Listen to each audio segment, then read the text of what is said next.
Hello दोस्तों, एक बार फिर आप सभी का स्वागत है समसामयिक घटना चक्र के इस ऑनलाइन प्लेटफॉर्म पर। मोहित आप सभी का हार्दिक स्वागत करता हूं आज अपने इस वीडियो में। आज 31 मई 2026 के जो महत्वपूर्ण करंट अफेयर अपने इस क्लास में हम लोग चर्चा करेंगे। बेहद महत्वपूर्ण क्लास होती है प्रतिदिन शाम को 7:30 बजे। जितने भी इंपॉर्टेंट करंट अफेयर के पॉइंट्स होते हैं जो आपके एग्जाम के दृष्टिकोण से महत्वपूर्ण है, उन सब पे हम लोग चर्चा करते हैं। और यहाँ पर देखा जाए हम लोगों का फोकस होता है newspaper based important current affair जो होते हैं प्रतिदिन। Newspaper Dainik Jagran, the Hindu, Indian express, साथ साथ में पीआईबी और आकाशवाणी के इंपॉर्टेंट पॉइंट्स जो होते हैं, सारे पॉइंट्स यहाँ पर समाहित किए जाते हैं। चलिए एक एक कर चर्चा करते हैं कौन से महत्वपूर्ण बिंदु है। स्लोवेनिया के प्रधानमंत्री बने जोनेज यानशा। ठीक है, जोनेज यानशा जो है ये कहाँ के प्रधानमंत्री बन गए हैं? स्लोवेनिया के प्रधानमंत्री बन गए हैं। क्या आप बता सकते हैं स्लोवेनिया की राजधानी क्या है? कमेंट करके बताइएगा। देखते हैं, राष्ट्रवादी नेता जोनेज यानशा चौथी बार स्लोवेनिया के प्रधानमंत्री इनको चुना गया है। स्लोवेनियाई डेमोक्रेटिक पार्टी के ये प्रमुख है।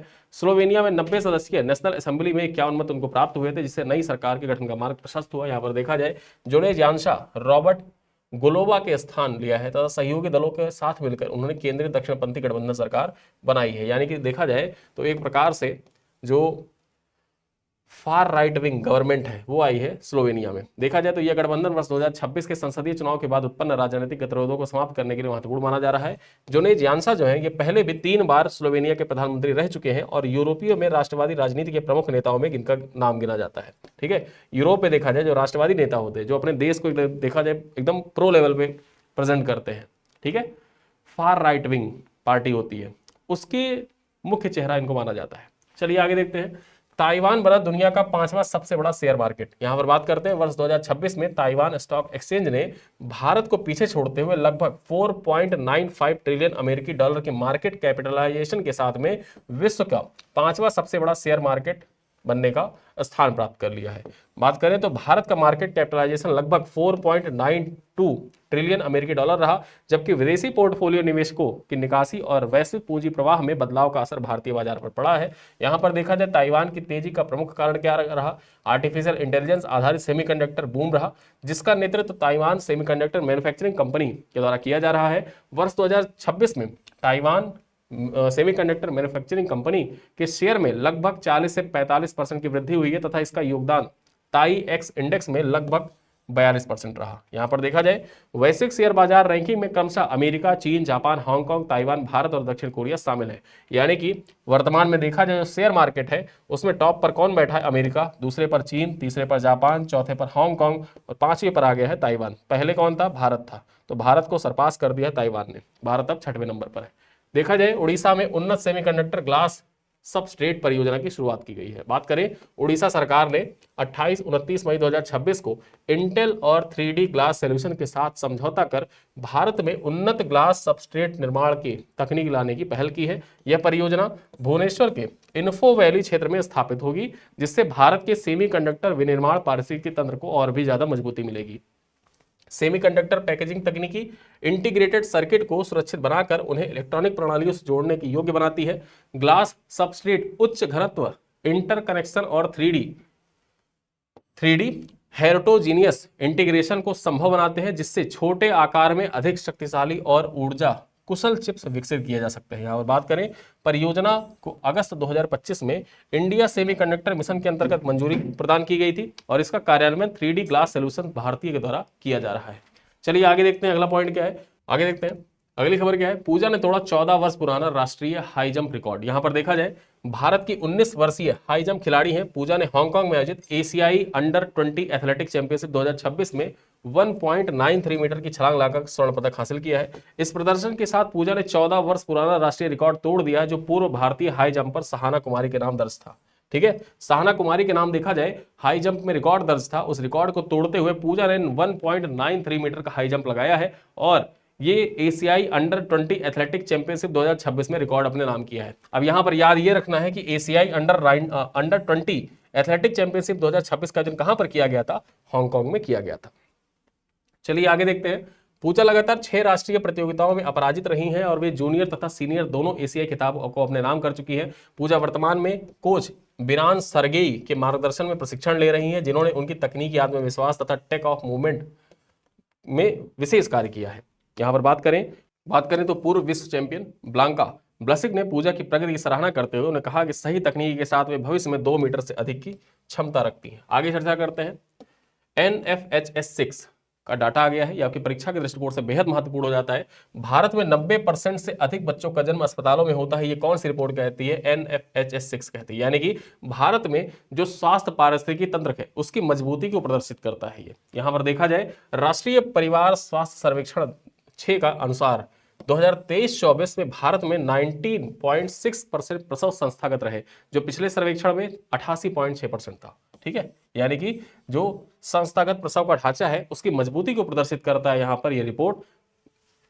पॉइंट्स पे चर्चा करें तो 5 वर्ष से कम आयु के बच्चों में स्टनिंग 35% से घटकर, ठीक है, 29.3%। गंभीर वेस्टिंग कितना हो गया? 7.7% से घटकर कितना हो गया? 5.2% हो गया है, जो पोषण स्तर में सुधार के संकेत भी दर्शाता है। यहां पर बात करें गर्भवती महिलाओं के प्रथम तिमाही प्रसव पूर्व जांच और 4 या अधिक एंटीमल केयर विजिट में वृद्धि का दर्ज की गई है, जबकि iron folic acid supplement seven भी बढ़ा है। यहां पर बात करें 12 से 23 माह आयु वर्ग के बच्चों में पूर्ण टीकाकरण कवरेज 83.8% से बढ़कर 87.1% हो गया है, और रोटा वायरस वैक्सीन कवरेज में उल्लेखनीय वृद्धि दर्ज की गई है। यहां पर बात करते हैं, रिपोर्ट में सिजेरियन प्रसव के दर 21.5% से बढ़कर 27.2% होने तथा शहरी क्षेत्र में इसका 40% तक पहुंचने की चिंता व्यक्त की गई है। यानी कि जो सिजेरियन प्रसव होता है, ठीक, 21% से बढ़कर कितना हो गया? 27% हो गया है, जबकि शहरी क्षेत्रों में ये 40% से बढ़ गया है, जो एक चिंता का विषय भी है।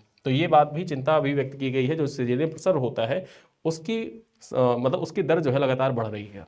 लेकिन संस्थागत प्रसव है उसके मामले में देखा जाए तो वृद्धि दर्ज की गई है, यानी कि संस्थागत जो ढांचा है वो संस्थागत प्रसव ढांचा जो है वो मजबूत हो रहा है। ये NFHS यानी कि राष्ट्रीय परिवार स्वास्थ्य सर्वेक्षण 6 की रिपोर्ट में बताई गई है। आगे चर्चा करते हैं, श्रीविल्लिपुथूर डिवाइन रियलम ऑफ अंडाला, इस पुस्तक का विमोचन हुआ है। ये किताब का नाम है, याद रखिएगा, डिवाइन रियलम ऑफ अंडाला श्रीविल्लिपुथूर। ठीक, चर्चा करते हैं। पुस्तक श्रीविल्लिपुथूर डिवाइन रियलम ऑफ अंडाला का विमोचन चेन्नई में किया गया। 168 पृष्ठ की इस पुस्तक का संपादन सुगंधी कृष्णमाचारी के द्वारा किया गया है, जिसमें श्रीविल्लिपुथूर के धार्मिक, सांस्कृतिक और ऐतिहासिक महत्व का वर्णन किया गया है। बात करें तमिलनाडु के श्रीविल्लिपुथूर नगर अंडाल मंदिर तथा वटपत्र साई मंदिर के लिए प्रसिद्ध है, और यह अंडाला तथा पेरियालवार से जुड़ा हुआ महत्वपूर्ण वैष्णव तीर्थ भी माना जाता है। ठीक है, जैसे श्रीविल्लिपुथूर मेघामलई टाइगर रिजर्व भी एक है, कहां पर अवस्थित है? तमिलनाडु में ही अवस्थित है। बात करें पुस्तक में मंदिरों, उत्सवों तथा 8वीं शताब्दी के संत कवित्री अंडाला तथा तिरुवप्पैया पर आधारित चित्रांकन भी सम्मिलित किए गए। तो ये याद रखिए, किताब का नाम श्रीविल्लिपुथूर डिवाइन रियलम ऑफ अंडाला किताब किसके द्वारा लिखी गई है? सुगंधी, ठीक है, सुगंधी कृष्णमाचारी के द्वारा लिखी गई है। आगे चर्चा करते हैं, 2 भारतीय शांति सैनिकों को संयुक्त राष्ट्र का मरणोपरांत सम्मान प्रदान किया गया है। संयुक्त राष्ट्र शांति सैनिक रक्षकों के लिए देखा जाए जो अंतरराष्ट्रीय दिवस होता है, जिसको मनाया जाता है कब? 29 मई को मनाया जाता है। ठीक, 29 मई को मनाया जाता है, और इसी अवसर पर देखा जाए भारत के 2 शांति सैनिकों को कर्तव्य के दौरान सर्वोच्च बलिदान के लिए मरणोपरांत सम्मानित किया गया है। कांगो गणराज्य में संयुक्त राष्ट्र स्थिरीकरण मिशन के तैनात लांस हवलदार हरभजन सिंह तथा दक्षिण सूडान मिशन में सेवारत रहे नायब सूबेदार सुजीत कुमार प्रधान को डैग हैमर शोल्ड मेडल प्रदान किया गया है। ये जो डैग हैमर शोल्ड मेडल होता है, ये संयुक्त राष्ट्र का सर्वोच्च बलिदान सम्मान है, सर्वोच्च सम्मान है। यहां पर बात करें जो सर्वोच्च बलिदान के लिए प्रदान किया जाता है, ठीक है, संयुक्त राष्ट्र के द्वारा प्रदान किया जाता है। यह सम्मान संयुक्त राष्ट्र महासचिव एंटोनियो गुतेरस के द्वारा प्रदान किया जाएगा। भारतीय सेना के मेजर अभिलाषा बराक को वर्ष 2025 के लिए military gender advocate of the year पुरस्कार प्रदान किया गया है। वे लेबनान में संयुक्त राष्ट्र अंतरिम बल में तैनात है।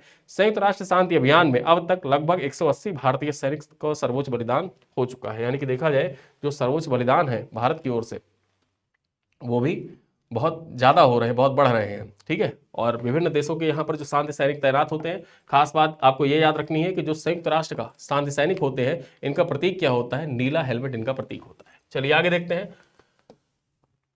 नेट्रासेमी ने भारत में विकसित AI चिप्स A2000 लॉन्च की है। ठीक है, जो A2000 AI चिप है किसके द्वारा विकसित की गई है? नेट्रासेमी के द्वारा विकसित की गई है। चर्चा करते हैं, केरल स्थित फेबलेस सेमीकंडक्टर स्टार्टअप है नेट्रासेमी। इसने मई 2026 में अपनी प्रमुख AI system on chip A2000 launch की है। देखा जाए तो यह चिप भारत में डिजाइन की गई तथा TSMC के 12 नैनोमीटर प्रोसेस नोड तकनीकी पर आधारित है। इसका उपयोग smart camera, edge AI box और इंटेलिजेंस वीडियो गेटवे जैसे उपकरणों में किया जाएगा। फेबलेस सेमीकंडक्टर कंपनी वह होती है जो चिप डिजाइन करती है लेकिन स्वयं निर्माण संयंत्र नहीं रखती है। नेट्रा सेमी की स्थापना वर्ष 2020 में किसके द्वारा किया गया था? ज्योतिषा इंदिरा भाई के द्वारा किया गया था। A2000 में neural processing, vision processing, image signal processing तथा क्रिप्टो इंजन जैसे स्वदेशी तकनीकों को एकीकृत किया गया है।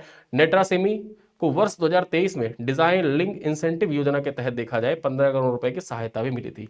यानी कि ये जो नेट्रा सेमी कंपनी है इसके द्वारा AI चिप विकसित किया गया A2000। ठीक, इसका उपयोग कहां कहां पर किया जाएगा तो ये सारे पॉइंट्स यहां पर आपको बता दिए गए। चलिए आगे चर्चा करते हैं। राजेश कुमार सिंह को DRDO के प्रमुख का अतिरिक्त प्रभार सौंपा गया है। DRDO के देखा जाए जो एडिशनल चार्ज है किसको सौंपा गया है? राजेश कुमार सिंह को सौंपा गया है। यहां पर बात करें, रक्षा सचिव राजेश कुमार सिंह को 29 मई 2026 को रक्षा अनुसंधान एवं विकास विभाग के सचिव तथा DRDO के अध्यक्ष का पद का अतिरिक्त प्रभार सौंपा गया है। वे 31 मई 2026 से यह अतिरिक्त जिम्मेदारी संभालेंगे, यानी कि आज से जिम्मेदारी उन्होंने संभाल ली है। यह नियुक्ति डॉक्टर समीर वी कामत के कार्यकाल पूर्ण होने के बाद प्रभावी होगी। ठीक है, यहाँ पर देखा जाए जो समीर वी कामत थे उनका कार्यकाल हो चुका है पूर्ण, और आज से देखा जाए जो एडिशनल चार्ज मिल गया है DRDO का किसको? राजेश कुमार सिंह को मिल गया है।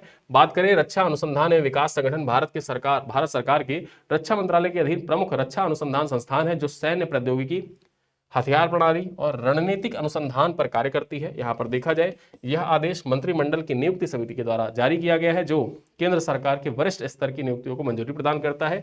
राजेश कुमार सिंह केरल कैडर के 1989 बैच के IAS अधिकारी हैं और 1 नवंबर 2024 से रक्षा सचिव के पद पर कार्यरत हैं। आगे बात करते हैं, त्रिपुरा में मिशन क्वीन पाइनएप्पल लॉन्च किया गया है। ठीक है, ये मिशन क्वीन पाइनएप्पल कहां पर लॉन्च किया गया? त्रिपुरा में लॉन्च किया गया है। चर्चा करते हैं। पूर्वोत्तर क्षेत्र विकास मंत्रालय ने त्रिपुरा में मिशन क्वीन पाइनएप्पल की शुरुआत की है जिसके लिए 236 करोड़ रुपए का प्रावधान किया गया है। यहां पर देखा जाए इस मिशन का उद्देश्य त्रिपुरा के GI टैग प्राप्त क्वीन पाइनएप्पल की वैश्विक स्तर के प्रीमियम ब्रांड के रूप में स्थापित करना है। देखा जाए तो यह पहल वित्त वर्ष 2026 से 2028 तक लागू की जाएगी और इसका कार्यान्वयन पूर्वोत्तर क्षेत्र विकास मंत्रालय के अधीन किया जाएगा। मिशन के अंतर्गत खेती, प्रसंस्करण, पैकेजिंग, ब्रांडिंग, लॉजिस्टिक्स और निर्यात सहित संपूर्ण मूल्य श्रृंखला विकसित की जाएगी। इस परियोजना से किसानों की आय बढ़ने, कृषि निर्यात को प्रोत्साहन देने तथा पूर्वोत्तर क्षेत्र में कृषि आधारित अर्थव्यवस्था को मजबूती प्रदान करने का यहाँ पर कार्य किया जाएगा। ठीक है, आगे चर्चा करते हैं। इंडियाज फर्स्ट ओलंपिक गोल्ड पुस्तक का विमोचन किया गया है। एक महत्वपूर्ण पुस्तक जो आपकी परीक्षा के दृष्टिकोण से इंपॉर्टेंट है। PT उषा ने इंडियाज फर्स्ट ओलंपिक गोल्ड नामक पुस्तक का विमोचन किया है। इस पुस्तक के लेखक प्रसिद्ध हॉकी इतिहासकार के अरमुगम है। कौन है? के अरमुगम यहाँ पर इसके प्रसिद्ध देखा जाए लेखक है। ठीक है, चर्चा करते हैं। पुस्तक में 1928 एम्स्टर्डम ओलंपिक में भारतीय हॉकी टीम के द्वारा जीते गए पहले ओलंपिक स्वर्ण पदक। ठीक, एक मूवी आई थी आपको याद होगा, अक्षय कुमार की मूवी थी गोल्ड। उसी देखा जाए गोल्ड मूवी के इर्द गिर्द, मतलब वो मूवी जो है इसी एम्स्टर्डम ओलंपिक से इंस्पायर थी और अब जो एम्स्टर्डम ओलंपिक था उसी पर ये यहाँ पर देखा जाए बुक भी लिखी गई है। याद रखना इस बुक का नाम क्या है? India's first Olympic gold. चर्चा करते हैं।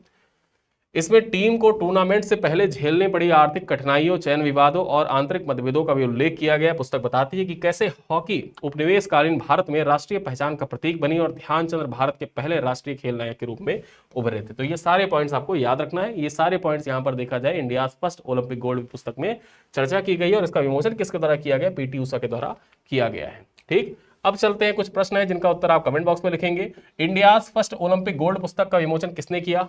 के अरमुगम के द्वारा किया गया, PT उषा के द्वारा किया गया, ध्यानचंद्र या सुहाना कुमारी के द्वारा किया गया। क्वेश्चन नंबर 2 है, वर्ष 2026 में ताइवान दुनिया का कौन सा सबसे बड़ा शेयर बाजार बना? तीसरा, चौथा, पांचवा या छठवां?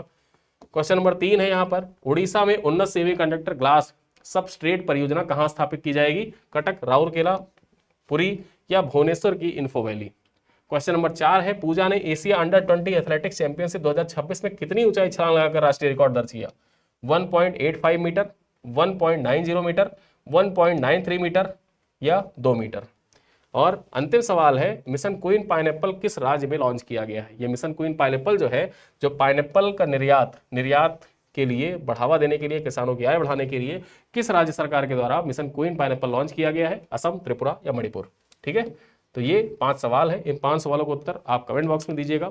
वीडियो कैसा लगा आप लोग कमेंट बॉक्स में बता सकते हैं। साथ ही साथ ये वीडियो बहुत लंबा नहीं था और जिस प्रकार मैंने आपसे वादा किया था कि हम लोग 1 तारीख से अपनी क्लास में शुरुआती जो 10 मिनट होते हैं, उन पे चर्चा करेंगे जो डेली के करंट अफेयर होंगे। और बाद का जो समय होगा 15 से 20 मिनट का, उसमें पिछले महीने के एक टॉपिक को पकड़ेंगे, चाहे वो नियुक्ति हो, अंतर्राष्ट्रीय नियुक्तियां हो, राष्ट्रीय नियुक्तियां हो, खेल हो या पुरस्कार सम्मान हो, एक टॉपिक को पकड़ेंगे और पूरे टॉपिक की विस्तार से चर्चा करते हुए आगे बढ़ेंगे। जिससे होगा क्या कि आपको प्रतिदिन का करंट अफेयर भी मिल जाएगा और पिछला वाला जो करंट अफेयर हो आपका रिवाइज भी हो जाएगा, क्योंकि आपके मैसेज यही आते थे कि सर करंट अफेयर रिवाइज करवा दीजिए। तो अब डेली रिवीजन भी चलता रहेगा, डेली करंट अफेयर भी चलता रहेगा, साथ साथ में उसी क्लास में डेली आपका रिवीजन भी चलता रहेगा।